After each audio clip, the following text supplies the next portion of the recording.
हमारे खास मुलाकात कार्यक्रम में आज हमारे साथ खास मेहमान शायरा सीमा तबस्सुम जी है।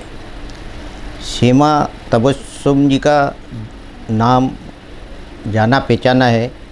इन्होंने छोटी उम्र में ही गज़ल नज़्म लिखना शुरू कर दिया था और आज हर काव्य गोष्ठी में इनकी गज़लों को बखूबी सुना जाता है। आइए बात करते हैं हम सीमा तबस्सुम जी से।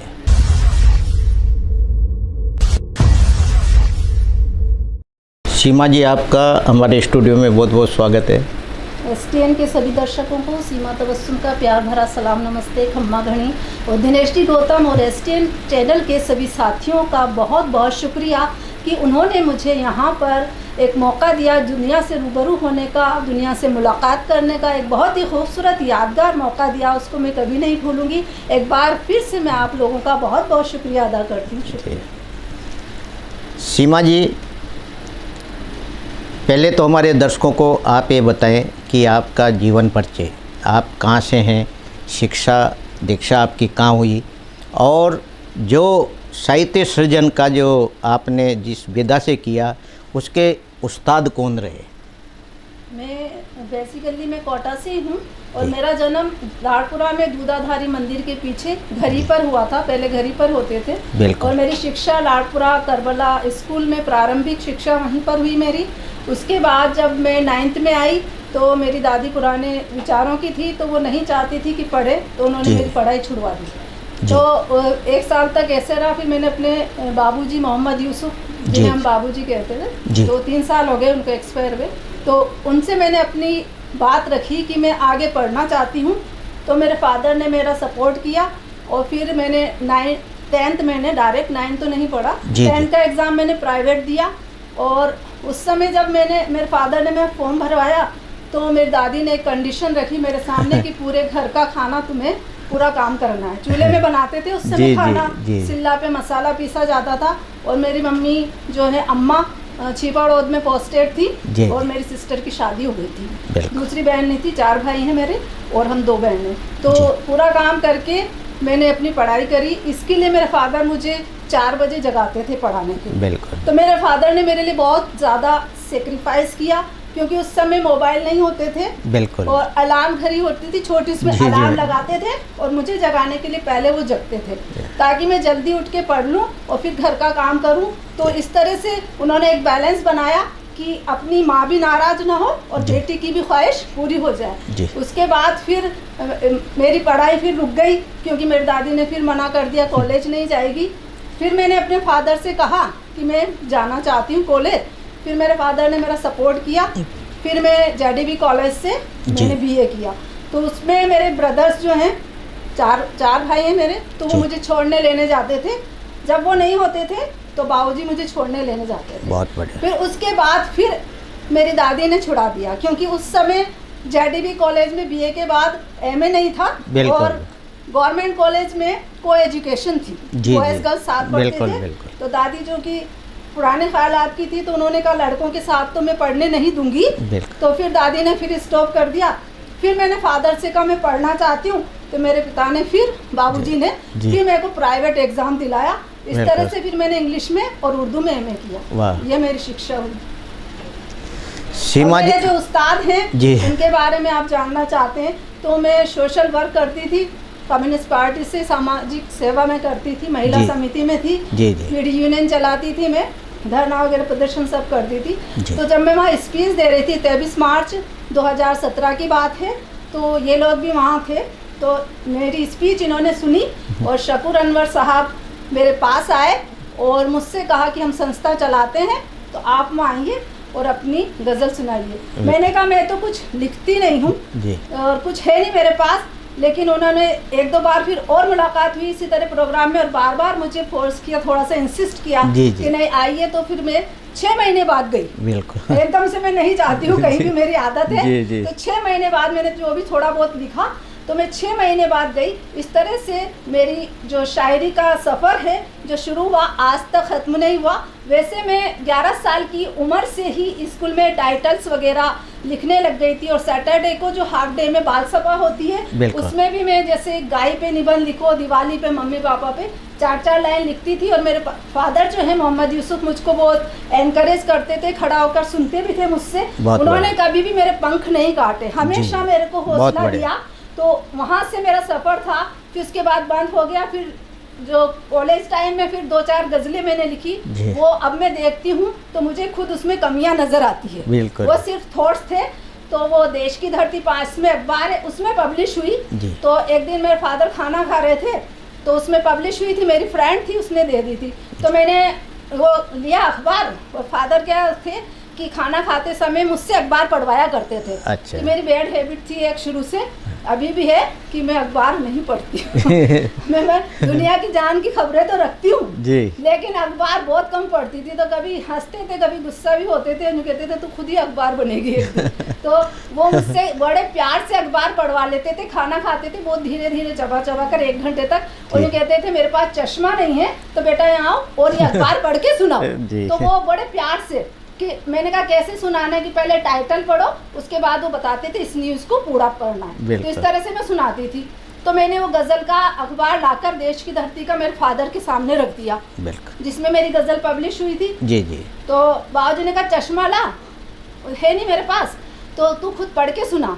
अब चूँकि ये मेरी खुद की थी तो मैंने बताया नहीं था उनको, तो मैंने पढ़ा नहीं। मैंने कहा नहीं ये वाली आपको खुद पढ़नी है। तो उन्होंने कहा चश्मा मेरे पास है नहीं तो मैं कैसे पढ़ूं, ऐसे क्या है इसमें। मैंने कहा नहीं पढ़ना आपको ये। तो बोले चश्मा लेकर आ, मैं पढ़ लूँगा खाना खाने के बाद। मैंने चश्मा लाकर बाबूजी को दे दिया और मैं थोड़ा सा बाहर चली गई रिएक्शन देखने के। जी। तब उन्होंने पढ़ने के बाद लास्ट में लिख रहा था सीमा तबस्सुम। वाह। तो उन्होंने मुझे आवाज़ दिया। मेरे घर का नाम बेबी है, प्यार से बेबी कहते हैं, छोटी हूँ मैं घर में, मुझसे छोटा है कि। तो मेरे फादर ने मुझे आवाज़ लगाई बेबी इधर आना। मैंने कहा मैं गई। मैंने कहा क्या हुआ कि ये मैंने पढ़ तो ली लेकिन इसमें लास्ट में सीमा तबस्सुम दिख रहा है। तो ये मैं समझा कि फ्रेंड की है, तुम्हारी फ्रेंड जो है शायद उसने लिखी है। मैं ये सोच रहा था तो तुमने लिखी है ये बेटा। मैंने कहा हाँ बेबी ये तूने लिखी है। मैंने कहा अरे I am so glad, I am so happy. मैं तो गदगद हो गया। मेरे फादर ने मुझे बिल्कुल नहीं डांटा, बहुत खुश हो गए। वहीं से एक हरी झंडी मिल गई मुझे कि मैं लाइफ में कुछ कर सकती हूँ और मेरे फादर का मुझे हमेशा सपोर्ट रहेगा। जब भी मैं कहीं भी जाती हूँ तो मेरे कहते चले, वो मेरे ख्यालों में चलते हमेशा। बिल्कुल बहुत चले साया से मुझमें आपके ख्यालात बाबूजी, मैंने लिखा है। और मेरा जो उस्ताद है शायरी में जब मैं गई तो मेरे फादर ने मुझे एक बात कही थी कि जहाँ जाएगी मैं भेज दूंगा तेरे भाइयों के साथ, लेकिन एक प्रॉमिस है कि आप किसी को उस्ताद नहीं बनाना। मैंने कहा क्यों? क्योंकि मेरे फादर मेरे एक उस्ताद रहे जिन्होंने मुझे इंग्लिश सिखाई, दुनियादारी सिखाई। My father taught me how to lead a meaningful life. उन्होंने मुझे सिखाया कि सार्थक जीवन कैसे जिया जाता है, और उन्होंने सिखाया कि दुनिया में इंसान का जन्म लिया है तो ऐसा कुछ करके जाएं कि मरने के बाद भी लोग आपको अमर हो जाएं और याद रखें। तो मेरे फादर ने कभी भी मेरे पंख नहीं काटे, और उन्होंने मुझे मतलब मुझे थोड़ा सा था और ये भी था कि बिल्कुल भी बाबूजी नाराज तो नहीं होंगे, इतनी तो मुझे पता था, लेकिन थोड़ा सा होता है ना। तो मैंने उनको ही पढ़ने दिया तो बड़े खुश हुए। इसके बाद मैंने दोबारा भी पब्लिश कराई थी, फिर वो पता नहीं अखबार बंद हो गया, ऐसा कुछ मैटर हो गया था और सब कुछ बंद भी हो गया था। तो हमेशा मेरे फादर ही मेरी इंस्पिरेशन रहे, और उन्होंने मुझे what I am because of my father. जो हूँ मैं अपने परिवार की वजह से हूँ, मेरे फादर की वजह से, उसके बाद परिवार, और फिर मेरे शकूर अनवर जिन्होंने फिर उसके बाद मुझे महेंद्र जी से मुलाकात करवाई उन्होंने। तो मैं विकल्प मैंने ज्वाइन की, और फिर धीरे धीरे और भी संस्था है जो वो मुझे सर्च करते गए और बुलाते गए। इस तरह से मेरा शुरुआत हुई। सीमा जी आपके बहुत सुंदर विचार हैं। सीमा जी जब बालिका शिक्षा का इतना बढ़ा हुआ नहीं था, उस समय आपके जो बाबूजी थे वो आपको आगे लाए। कितनी कठिन परिश्रम के बाद भी आपकी मतलब तालीम जारी रखी उन्होंने, और आज जो आप इस सीट पे हो ये आपकी तालीम की वजह से ही आपकी मतलब दुनिया आपको जान रही है। सीमा जी आपने किस विधा में लिखा? मैंने नज्म और गज़ल ही लिखी है जी। और दूसरा मतलब कभी कभी कविता, नहीं तो ज़्यादातर तो गज़ल और नज्म ही लिखती हूँ। जी जी। सीमा जी, आपने कुछ समय जब छोटी उम्र में थी आपने अपनी गज़लें लिखना शुरू कर दी थी, लेकिन ऐसा दौर भी आया आपके साथ जो बीच में आपने अपनी लेखनी थाम दी, क्या कारण थे? कारण ये रहा कि मैं जब बीए में थी तो मेरी एक फ्रेंड थी रेखा योगी जी। वो भी मेरे दिमाग में हमेशा चलती है, मेरे साथ ही रहती है। तो मेरी बहुत ज़्यादा फ्रेंडशिप नहीं करती हूँ मैं। जी जी। मेरी शुरू से आदत रही है कि मैं ज़्यादा लोगों से मिक्सअप नहीं होती, जिनसे मेरी मेंटेलिटी मिल जाती है उन्हीं के साथ मिक्सअप होती हूँ, क्योंकि I think it is waste of time. आप जा रहे हो, बैठ रहे हो, कचौरी खा रहे हो, इस तरह की चीज़ें मैंने बहुत कम की है, लेकिन उससे मेरी बढ़िया पड़ती थी। तो जो रेखा योगी थी अभी वो दुनिया में नहीं रही, तो 20 साल की एज, 19-20 साल की एज में उसकी मैरिज हो गई थी। हमारे एग्ज़ाम थे, तो एग्ज़ाम ही के टाइम नेक्स्ट डे उसका पेपर भी था, तो उसके जो हस्बैंड था तो उसने उसको पॉइजन दे के, और वो प्रेग्नेंट थी, 7वें महीने में उसको ख़त्म कर दिया। अच्छा। तो वो जो है मेरी लाइफ में वो घटना बहुत ज़्यादा इफ़ेक्ट मेरे माइंड पे पड़ा। बहुत छोटी एक यंग एज होती है, बिल्कुल। तो मेरे रिश्ते आते थे, तो बाबूजी ने कहा कि डॉक्टर इंजीनियर अच्छे रिश्ते आ रहे हैं, तो बेटा यू आर मैरिजेबल, शादी कर देते हैं। तो जब रेखा की डेथ हुई तो 2-3 दिन मैंने खाना नहीं खाया और बहुत ज़्यादा मैं परेशान रही। फिर मेरे फादर ने, बाबूजी ने उसकी सिस्टर को बुलाया, वो आकर मुझे खाना खिला कर दी। तो नाजुक उम्र रहती है, उसके बाद मैंने आसानी से किसी से फ्रेंडशिप भी नहीं की, तो वही मेरी बेस्ट फ्रेंड थी। तो जब ये मेरा इफ़ेक्ट पड़ा लाइफ में, क्योंकि वो जब आई थी ना तो उसने थोड़ा सा मुझे संकेत दे दिया था। बिल्कुल। हम लेटर्स लिखा करते थे, उस समय मोबाइल का ज़माना। हाँ बिल्कुल, पत्र व्यवहार ही था। लेटर भी इतना लिखते थे कि एक लेटर उसका आना है और मुझे रिप्लाई ज़रूर करना है जब भी आया। तो हम कंटिन्यूस लेटर लिखते थे। जब वो लास्ट टाइम आई थी तो उसकी आंखों में आंसू थे और उसने बोला था कि ये हमारी शायद आखिरी मुलाकात है, क्योंकि उसके साथ कुछ गलत हो रहा होगा जो उसने मुझे नहीं बताया सही से। जी। लेकिन कहीं ना कहीं एक हिंट देकर वो चली गई थी मुझे। तो वो उसने भी मेरी गज़लें पढ़ी है, 1-2 जो देश की धरती में, और फिर उसने मुझे एक गज़ल की बुक भी दी थी कि ये पढ़ना। बड़ी अच्छी फ्रेंड थी मेरी, और हम बहुत मिलकर रहते थे। यहाँ तक कि उसकी रसोई में जो है कोई भी दूसरा नहीं जा सकता था, उसकी मम्मी अलाउ नहीं करती थी, लेकिन उसकी रसोई में मैं जा सकती थी। जी। और मेरे यहाँ वो आ सकती थी कभी भी, और उसकी मम्मी मेरे यहाँ पढ़ने के लिए भी उसे भेज देती थी। सुबह 4 बजे तक भी बहुत फैद करती थी। मेरे फादर को मुझे फिल्म दिखाने ले जाते थे तो उसकी मम्मी हमारे साथ भेज देती थी, और मेरे फादर भी भेजते थे। तो वो मेरा इफेक्ट रहा। तो मेरे फादर ने, जब वो उस समय रिश्ता आया था, तो मैंने कह दिया कि नो फादर से। अच्छा। रेखा, जब मेरे और मेरी सिस्टर के साथ भी थोड़ी ट्रेजेडी रही, जी, तो मैंने मना कर दिया। तो मेरे फादर ने मेरे को एक कंडीशन लगाई, आइदर गेट मैरी और फाइट एन इलेक्शन। वार्ड के इलेक्शन हो रहे थे जी। तो मेरे फादर ने कहा या तो शादी कर लें आप या इलेक्शन फाइट कर लें। मैंने कहा उससे क्या होगा। वार्ड के इलेक्शन जब 18 साल की एज हो गई थी वोट डालने के लिए, जैसे हम बड़े हुए, तो मैंने at once I replied I am ready to fight an election then get marry.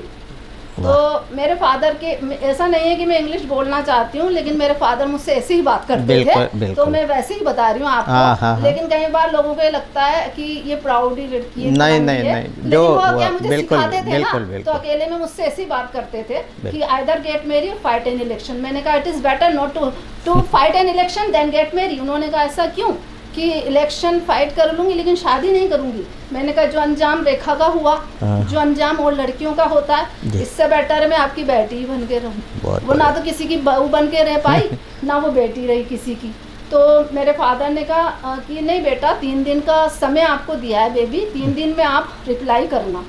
तो मैंने कहा no, I have no dilemma, मुझे कोई असमंजस्य की स्थिति नहीं है, so I am replying right now. इसलिए मैंने अभी आपको जवाब दे दिया। लेकिन मेरे फादर बहुत ही अच्छे थे, कभी भी किसी चीज़ के लिए फोर्स नहीं करते थे। और जो कहा उन्होंने, मैरिज तो बहुत ही पर्सनल मैटर होता है, इसके लिए किसी को फोर्स नहीं करना चाहिए कि वो करे ना करे या किससे करे। तो बहुत ही खुले विचारों की, इस पर बहुत ही मतलब अच्छे इंसान थे वो। तो ऐसे नैरो माइंडेड बिल्कुल नहीं थे। तो उन्होंने कहा ठीक है। तो मैंने मुझसे कहा कि क्यों नहीं करना चाहती तू, ये मतलब इलेक्शन फाइट, तो मुझे मानना पड़ा। अच्छा। मतलब उनकी बात तो मैंने, क्योंकि वो भी मेरी बहुत सी चीज़ें मानते थे, मेरी बहुत सी बातें मानते थे, तो उन्होंने ये कहा कि हारना तो डिसाइड है, लेकिन मैंने कहा फिर क्यों, वाई, कि आपकी एक पहचान बनेगी। बिल्कुल सही। तो मैं इसलिए कहती हूँ what I am because of my father. तो इलेक्शन फाइट करवाया उन्होंने, तो सबसे छोटी थी वार्ड में और मेरे सबसे कम वोट आए थे और मैं ज़्यादा समझती भी नहीं थी। तो काफ़ी जो लेडीज़ थी, बहुत एक ही का नाम लूँगी जो मेरे पड़ोस में है, दूसरे का नहीं लूँगी क्योंकि अच्छा नहीं लगता। तो उन्होंने मेरे से बोला कि इतनी छोटी लड़की हो तुम, हमारे बीच फाइट करने आ गई, शर्म नहीं आती तुमको, तमीज़ नहीं है। तो मैंने कहा it's my democratic privilege, I can fight also, you can't just prevent me. ये सारी चीज़ें मेरे फादर मुझे इंग्लिश सिखाते थे, वो कहते थे। मैंने कहा आप क्यों सिखाते हो, कि उसके पीछे भी एक स्टोरी है कि उन्होंने क्यों सिखाई। तो मैंने कहा it's my democratic privilege and I can also fight, कि आप तो हार जाओगी। मैंने कहा मेरा लोकतांत्रिक अधिकार है, तो आप मुझे रोक नहीं सकती। तो कहने लगे आप तो हार जाओगी। तो मैंने कहा इतने सारे कैंडिडेट हैं, only one candidate will win, एक ही तो जीतेगा, और भी हारेंगे। तो राजनीति में वैसे भी हार जीत के माने नहीं होते, क्योंकि पब्लिक ही हारती है, पब्लिक ही जीतती है मेरे हिसाब से, क्योंकि कैंडिडेट बहुत से हारते हैं। तो वहाँ से फिर मेरे को इलेक्शन फाइट करा दिया। तो जब हम चुनाव प्रचार कर रहे थे, तो हमारे पड़ोस में एक कमला जी महावर रहती हैं, अभी भी रहती हैं, उनसे मेरी मुलाकात हुई।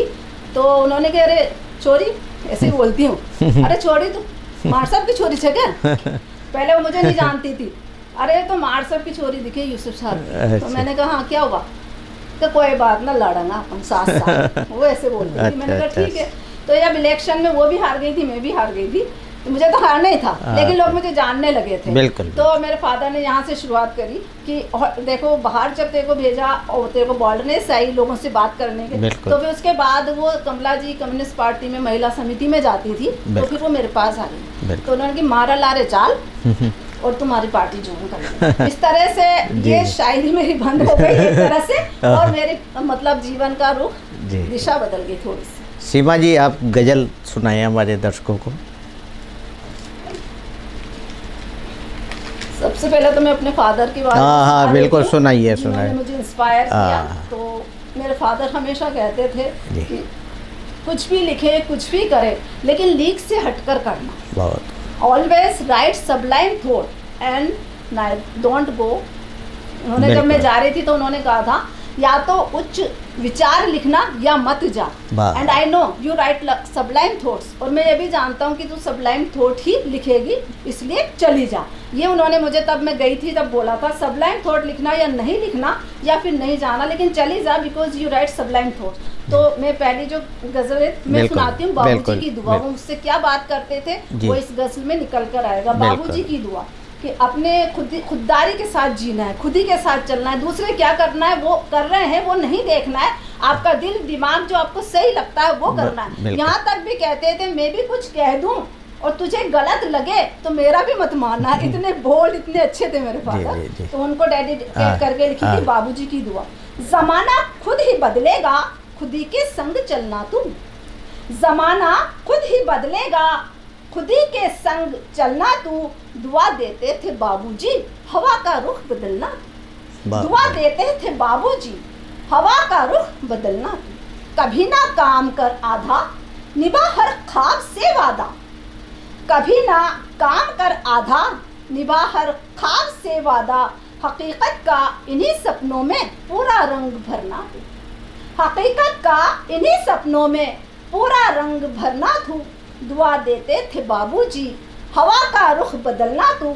जमाना खुद ही बदलेगा, खुद ही के संग चलना तू। मोहब्बत दिल अगर तोड़े, तुझे तन्हा कहीं छोड़े। मोहब्बत दिल अगर तोड़े, तुझे तन्हा कहीं छोड़े। उसे कर माफ, जीवन राह पर आगे ही बढ़ना तू। उसे कर माफ, जीवन राह पर आगे ही बढ़ना तू। जमाना खुद ही बदलेगा, खुद ही के संग चलना तू। दुआ देते थे बाबूजी, हवा का रुख बदलना तू। हकीकत उम्र बढ़ जाना, न आईने से घबराना। हकीकत उम्र बढ़ जाना, न आईने से घबराना, मगर जिंदा दिली से जिंदगी भर ही निखरना तू। वाह, बहुत खूब। हकीकत उम्र बढ़ जाना, न आईने से घबराना, मगर जिंदा दिली से जिंदगी भर ही निखरना तू। जमाना खुद ही बदलेगा, खुद ही के संग चलना तू। दुआ देते थे बाबूजी, हवा का रुख बदलना तू। अगर हो बात महफिल में, समझ औकात है तुझ में। वाह वाह, क्या अगर हो बात महफिल में, समझ औकात है तुझ में। ज़बां बातें गलत बोले, कभी ना वार करना। वो कहते थे कोई गलत कह देना तो वार नहीं करना। सोचना तुझ में टैलेंट है, इसलिए कह रहे हैं। बिल्कुल। अगर हो बात महफिल में, समझ औकात है तुझ में। ज़बां बातें गलत बोले, कभी ना वार करना तू। दुआ देते थे बाबूजी, हवा का रुख बदलना तू। ज़माना खुद ही बदलेगा, खुद ही के संग चलना तू। कहे मन चल रे उड़ जाए, शिकारी जाल फैलाए। मन तो कहता है उड़ जाए। कहे मन चल रे उड़ जाए, शिकारी जाल फैलाए। बिगड़ जाए अगर हालात, हरगिज ना बिखरना तू। बिगड़ जाए अगर हालात, हरगिज ना बिखरना तू। जमाना खुद ही बदलेगा, खुद ही के संग चलना तू। दुआ देते थे बाबूजी, हवा का रुख बदलना तू। यूसुफ मतलब बता दे सब, बहुत खोया है पाना। मेरे फादर कहते थे तूने लाइफ में बहुत सेक्रीफाइस करा है, बहुत खोया है, लेकिन तू कहीं नहीं जा, लेकिन तुझे खोज खोज के लोग आएंगे। अब ये उनकी सोच थी जो भी थी, लेकिन ये उनकी सोच थी। यूसुफ का मतलब होता है सब कुछ ऑलरेडी वो बताते थे, चीजें क्या क्या होना है जीवन में तेरे। यूसुफ मतलब बता दे सब, बहुत खोया है पाना। अब खुद ही तारीख मेहनत से, तबस्सुम खुद की लिखना तू। अपना इतिहास खुद रचना, यूं कहते हैं। खुद ही तारीख मेहनत से, तबस्सुम खुद की लिखना तू। जमाना खुद ही बदलेगा, खुद ही के संग चलना तू। दुआ देते थे बाबूजी, हवा का रुख बदलना। वाह, बहुत खूब। अपने बाबूजी के ऊपर आपने जो गज़ल सुनाई, बहुत सुंदर। सीमा जी, आपने गज़लें लिखी, इसकी कोई प्रकाशन में आई कोई प्रति आपकी, क्या मानती है आप? मैंने बोला ना, मेरी दिशा चेंज हो गई थी, तो मैंने काफ़ी टाइम तक लिखा भी नहीं था। जी और अभी मैं 2017 से मैं लिखने लगी हूँ, तो मेरे पास इतना कलेक्शन भी नहीं था कि मैं पब्लिश कराऊँ। लेकिन मेरे फादर की जब डेथ हुई तो उन्होंने मुझसे 2 चीज़ों का प्रॉमिस किया था कि आपको पब्लिश कराना है और एक आपको चैनल अपना लॉन्च करना है, ये चीज़। अच्छा। क्योंकि मैंने कहा भाई क्यों, तो उन्होंने कहा कि नहीं आपको वो तो करना ही पड़ेगा। तो मैं बहुत अटेस्ट थी उनसे, तो मैंने कहा कि मैं नहीं लॉन्च करूँगी, बिकॉज यू विल नॉट सी, आप नहीं देखेंगे। डेथ के 1 महीने पहले उन्होंने बता दिया था, नहीं देख पाएंगे तो मैं नहीं करूँगी। लेकिन उन्होंने कहा नहीं वो करना है आपको। मैंने कहा अगर मैंने आपका प्रॉमिस तोड़ दिया तो आपको कैसे पता लगेगा। जी जी। तो लेकिन वो कहने लगे कि नहीं, मैं जानता हूँ तो खुद से किया हुआ वादा तोड़ देगी, मुझसे किया हुआ नहीं तोड़ेगी। तो पब्लिश तो नहीं कराई, लेकिन मैंने चैनल जो है वो लॉन्च करा बाबूजी की डेथ के 6 महीने बाद। क्योंकि मेरे कंटिन्यूस आंसू आते थे जब उनकी डेथ हुई 3 साल तक। तो फिर मैंने कुछ ऐसा करें, फिर मैंने उनका अवार्ड भी, मोहम्मद यूसुफ सद्भावना सम्मान भी निकाला। डॉक्टर को दिखा लो, लोग ऐसा कहते थे, लेकिन मैंने नहीं दिखाया। 6 महीने तक सिर्फ बाबूजी के ऊपर ही गज़ल में लिखती रही, क्योंकि दूसरे थॉट्स आते ही नहीं थे। तो फिर मैंने सोचा क्यों नहीं बाबूजी के बारे में लिखकर एक कलेक्शन कर लें। तो उस समय मैंने बहुत सारी गज़लें लिखी। 3 दिन बाद मैं लिखने लग गई थी, कागज़ भीग जाता था। लेकिन फिर मैंने अपने घर वालों से कहा, सबने कहा इसको दिखा लो, इसके आंसू बहुत आते हैं। वैसे सब काम करती थी तो कोई दिक्कत नहीं थी मेरे को, लेकिन मिस करती थी उनको।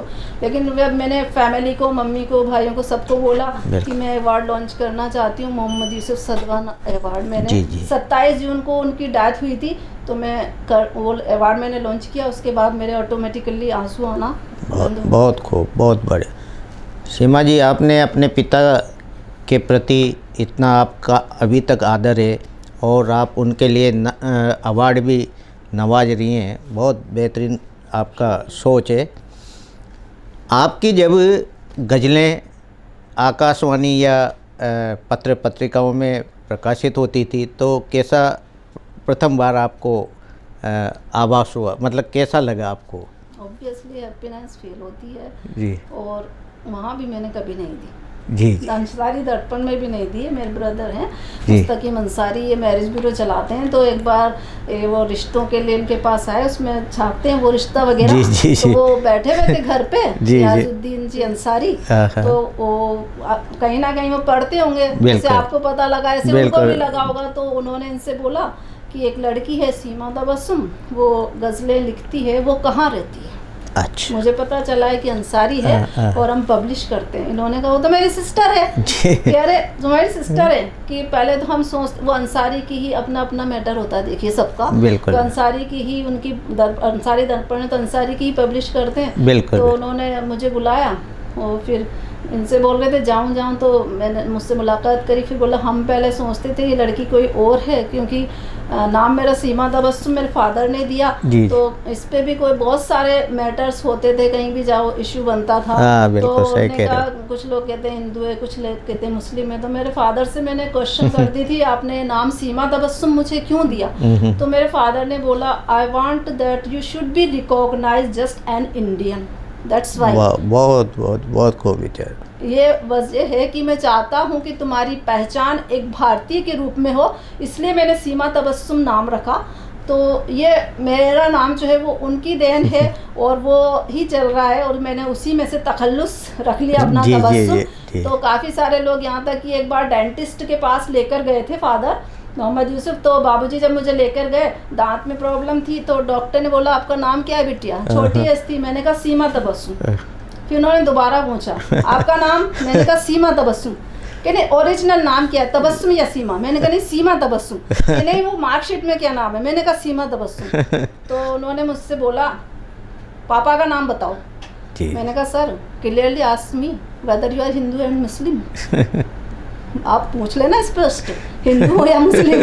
तो ऐसे मौके भी आते हैं। बिल्कुल सही तो हाँ आई मीन सो जो कहने लगे। मैंने कहा for your kind information I am an Indian. मैंने कहा मैं तो एक भारतीय हूँ। बिल्कुल। और you are a doctor, it is your duty to treat any person. आपका कर्तव्य है, आपके पास किसी भी धर्म से आए, किसी मजहब से आए, आप उसका इलाज करें। तो कहने लगे नहीं बिटिया फिर आपके फादर का नाम बताओ। फिर भी नहीं माने। मैंने कहा मोहम्मद यूसुफ। फिर उन्होंने मुझे थोड़ा सा ये बोला तुम्हारे फादर ने तो लव मैरिज कर लिया, हिंदू इसलिए हमारा नाम ऐसा है, जबकि मेरे फादर की अरेंज मैरिज। जी। ऐसे किस्से भी मेरी लाइफ में हुए हैं बहुत सारे। बिल्कुल बिल्कुल। सीमा जी गज़ल हमारे दर्शकों को और सुनाए आप। क्योंकि मैं महिला समिति में रही हूँ जी। और मैंने बीडी यूनियन के लिए भी वर्कर्स के लिए बहुत काम किया। तो मैं एक गज़ल नज़्म सुनाऊंगी। महज जिस्म नहीं में ladies are not inferior to gents in any field. महिलाएं किसी भी क्षेत्र में पुरुषों से कम नहीं होती हैं। और आप देखिए अपने प्राइम मिनिस्टर रही हैं, पायलट रही हैं, हर फील्ड में एक्टर रही हैं, सिंगर रही हैं, काफ़ी सारे लेडीज़ हैं। तो वो और यहाँ तक कि कभी कभी मुझे बहुत तकलीफ होती है जबकि वो शेविंग क्रीम का ऐड करती हैं महिलाएं, उससे उनका कोई लेना देना ही नहीं है, क्यों करती है पता नहीं। तो महज जिस्म नहीं हूँ मैं, means ladies have also mind, they can decide take their decisions also. उनके पास भी दिमाग होता है, अपना निर्णय ले सकती हैं। और एक महिला चाहे वो प्राइम मिनिस्टर हो, झंडा उठाए, चाहे किसी भी फील्ड में, लेकिन बच्चों के लिए ऐसे पिघल जाती है जैसे मोम। यहीं से अपनी बात शुरू करती हूँ। और लेडीज का जिक्र करूंगी जिन्होंने अपने नाम के झंडे गाड़ दिए, उन्हीं का जिक्र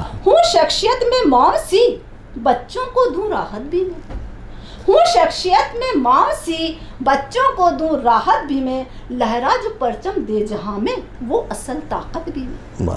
लहरा जो परचम दे जहां में, वो असल ताकत भी मैं। गर पाल गोरी जिद करे तो जश्न भी डूंगर चढ़े। पर्वत पर चली गई। बिल्कुल। गर पाल गोरी जिद करे तो जश्न भी डूंगर चढ़े। मजबूत बछेंद्री के इरादों से जुड़ा पर्वत भी मैं। मजबूत बछेंद्री के इरादों से जुड़ा पर्वत भी मैं हूँ। शख्सियत में मॉम सी, बच्चों को दूं राहत भी मैं। लहरा जो परचम दे जहां में, वो असल ताकत भी मैं। बहुत खूब। नाजुक बड़ी रजिया मगर भारी पड़ी वो तख्त पर। रजिया सुल्तान पहली मोमनन लेडी थी जिसने दिल्ली पर शासन किया था। नाजुक बड़ी रजिया मगर भारी पड़ी वो तख्त पर। दिल्ली पे सुल्ताना के शाही राज की शोहरत भी में।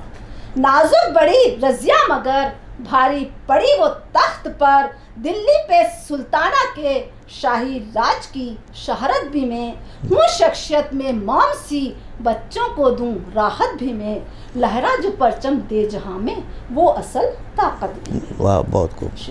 दे धूल दुश्मन को चटा, बागी थी रानी की अदा, खूब लड़ी मर्दानी वो, बिल्कुल झांसी वाली रानी। दे धूल दुश्मन को चटा, बागी थी रानी की अदा, फौलाद सी लक्ष्मी लड़ी, उस जंग की हिम्मत भी मैं, फौलाद सी लक्ष्मी लड़ी, उस जंग की हिम्मत भी मैं, लहरा जो परचम दे जहां में, वो असल ताकत भी मैं। वाह।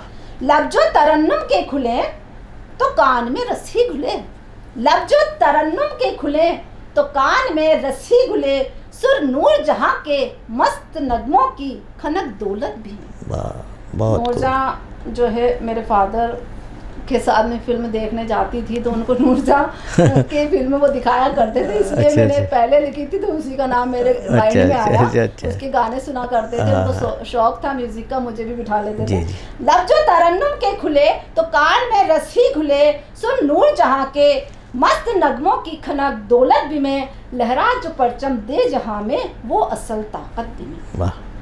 थाने अमर जो चावला हो, आसमां पर काफिला, चांद पे चल के फना हो गई थी कल्पना। ठाणे अमर जो चावला हो, आसमां पे काफिला, जा मर मिटी उस कल्पना की, चांद से चाहत भी मैं, जा मर मिटी उस कल्पना की, चांद से चाहत भी मैं, लहरा जो परचम दे जहां में, वो असल ताकत भी मैं। ओ बेखबर कहे ये तबस्सुम, डाल मत गंदी नजर, ओ बेखबर कहे ये तबस्सुम, डाल मत गंदी नजर, राखी भी मैं कदमों में माँ के, हंसी जन्नत भी में। राखी का रिश्ता भी औरत से होता है, बहन से, और मोमनन में कहते हैं कि माँ के कदमों में जन्नत होता है, तो औरत की इज्जत करनी चाहिए। ओ बेखबर कहे ये तबस्सुम, डाल मत गंदी नजर, ओ बेखबर कहे ये तबस्सुम, डाल मत गंदी नजर, राखी भी में कदमों में माँ के, हंसी जन्नत भी में, हूँ शख्सियत में मौसी, बच्चों को दूं राहत भी मैं, लहरा जो परचम दे जहां में, वो असल ताकत भी में, वो असल ताकत में। शुक्रिया। वाह वाह सीमा जी, बहुत अच्छी आपने नज़्म सुनाई। आपने जो काव्य गोष्ठियाँ आपने की, सम्मिलित हुई, इसमें आपका कोई बड़ी उपलब्धि, कोई पुरस्कार वगैरह आपको सम्मान जहाँ से मिला हो, दर्शकों को साझा करें। सबसे पहले तो काव्य कलश से मुझे सम्मानित किया था जी, तो उसमें जो सलीम रोबिन है तो वो लेके गए थे। जी। तो सबसे पहले तो उनके भी पहले एक थे साहब शर्मा जी, तो जब मुझे 1 महीना ही हुआ था, तो चूँकि मैं मेरे फादर थे तब भी मैंने 1-2 किताबें लिखी थी, उनसे इंस्पायर रही हूँ। तो मेरे फादर ने एक ही मेरी जो नज़्म है, गज़ल है, पिता पे सुनी थी, तो उनके जीते जी लिख दी थी वो वाली। तो उन्होंने कहा था मैं तो धन्य हो गया, इसके बाद मुझे तो कुछ नहीं चाहिए, मेरा तो जीवन सफल हो गया। तो वो पिता पे थी, जो फादर्स डे या कुछ था, तो उन्होंने कहा आप उस पर सुनाइए। तो एक अंकल जी थे, तो उन्होंने कहा कि बेटा मेरे बेटी नहीं है और मेरे बहन भी नहीं है, और मैंने 2-3 को बहन बना ली, तो उनकी डेथ हो गई। तो मैं तुम्हें बहन तो नहीं बनाऊंगा, बेटी समान मानता हूँ, तो मैं आपको सम्मानित करना चाहता हूँ। तो सबसे पहले उन्होंने मुझे भारतीय हिंदी समिति में मेरा फ़ोन नंबर लिया, कॉल किया, तो मैंने कहा मैं अपने फादर से पूछ कर मैं बताती हूँ। तो मैंने बाबूजी से पूछा, उन्होंने कहा अच्छी बात है। जब मेरे को 1 महीना ही हुआ था, तो उन्होंने मुझे शॉल वगैरह और 501 का चेक दिया था 1 महीने बाद ही। तो थोड़ा सा क्या हुआ कि कुछ लोग वहाँ समिति में नाराज़ हो गए मुझसे। अच्छा, ये भी होता है, आप जानते हैं। ये लड़की तो अभी आई है, 1 महीना हुआ, इसको कैसे सम्मानित कर दिया। तो ये तो सम्मान किसको देना चाहता है कोई, वो खुद डिसाइड करता है। बिल्कुल। तो उसके बाद फिर सलीम रोबिन साहब ने मुझे काव्य कलश में वहाँ पर सम्मानित हुई मैं डॉक्टर गिरी के साथ। फिर वहाँ पर मुझे उन्होंने शॉल और वो मोमेंटो और एक पर्स दिया था, पर्स में अक्सर पर्स रखती हूँ, वो दिया था। और फिर उसके बाद मैं किसान, मैंने पहले बताया कि मैं सोशल वर्क भी करती हूँ, तो अभी किसानों का धरना लगा था, तो उसमें मेरा सक्रिय भूमिका की वजह से महेंद्र जी ने जो विकल्प संस्था चलाते हैं, महेंद्र नेह जी, शकूर अनवर, ये मिलके विकल्प संस्था चलाते हैं। तो उन्होंने किसान आंदोलन में सक्रिय भूमिका निभाने के लिए और रचनात्मक सहयोग के लिए मुझे सृजन सम्मान दिया। फिर उसके बाद जो है स्टेशन पर अभी हाल ही में उसके कर्मयोगी सेवा संस्थान और हिंदी साहित्य समिति जो अलका दुलारी जी हैं, कर्मयोगी सेवा संस्थान इसमें, और जो रघुराज जी कर्मयोगी हैं, हिंदी साहित्य समिति चलाते हैं, तो उन्होंने मुझे आमंत्रित किया और महावीर जयंती पर मेरा सम्मान किया। और इसके बाद बहुत से लोग कहते रहते हैं आप अप्लाई कर दो, आपको सम्मान देंगे, लेकिन मैं कभी भी अप्लाई नहीं करती हूँ। आप जो भी हो, इसको जो भी जैसे माने, मैं कहती हूँ जो मुझे आगे होके बुलाएगा तो मैं जरूर जाऊँ। बिल्कुल, तो मैं कभी अप्लाई नहीं करती। बहुत बढ़िया, बहुत अच्छे विचार हैं सीमा जी आपके। जाते जाते एक गज़ल और आप हमारे दर्शकों को सुनाएं। अक्सर होता है कि लोग लिखते हैं और लेडीज़ भी जो लिखती हैं वो लिखती हैं लेडीज़ का खुद का दर्द, और जेंट्स भी बहुत तकलीफ सहता है, जेंट्स का भी दर्द होता है। तो मैंने लिखा मर्द का दर्द।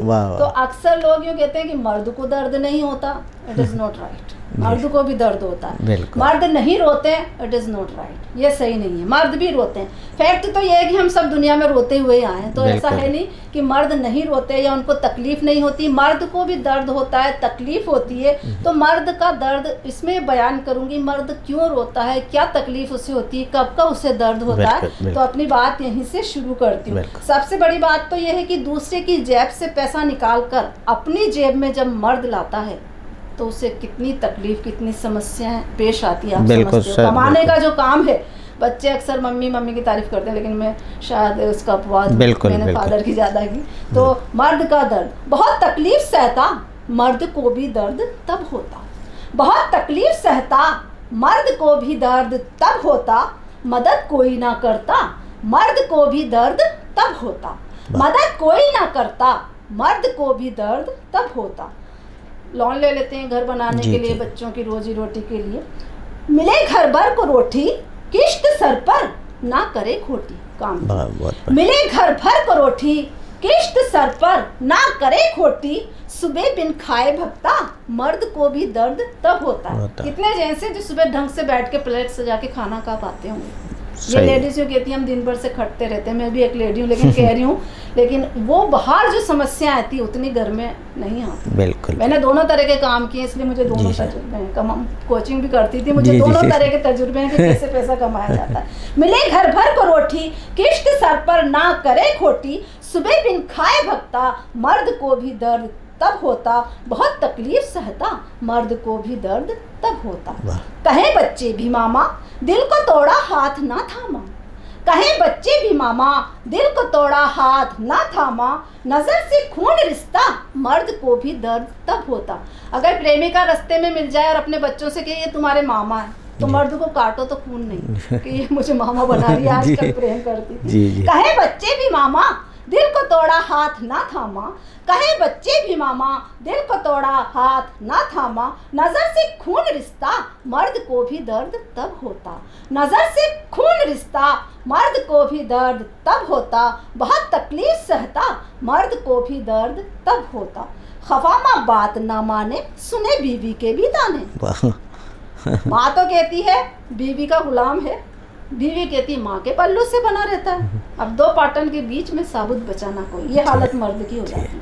खफामा बात ना माने सुने बीवी के भी ताने, खफामा बात ना माने सुने बीवी के भी ताने, उन्हीं के बीच पिसता मर्द को भी दर्द तब होता, उन्हीं के बीच पिसता मर्द को भी दर्द तब होता, बहुत तकलीफ सहता मर्द को भी दर्द तब होता।